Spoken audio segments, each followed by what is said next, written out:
Welcome to the Learning Pines YouTube. We hope this video helps. You begin by confirming prerequisites and getting the installer. You need an up-to-date OS, admin rights, and enough disk space. These prevent permission and runtime errors. Once ready, download the Zlink installer that matches your system architecture and place it in an easy folder. Make sure security software won't block downloads. Temporarily allow the file if needed. You'll run the installer in the next step, so keep the installer open and note the target install path for quick selection during setup.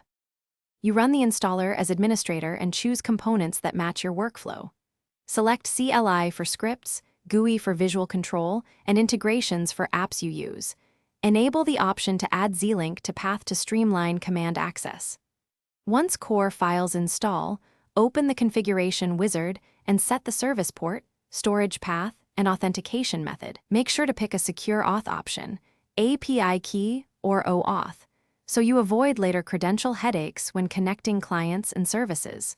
You finish by starting the Zlink service and verifying the dashboard loads. Test a simple link to confirm routing and inspect logs for connection success. If everything looks green, save the configuration and create a backup of your config file. If something fails, first check firewall rules and confirm the service has permissions. Make sure the Zlink binary is in path and that the chosen port isn't in use. Use the log timestamps to pinpoint the failing step and retry after fixes.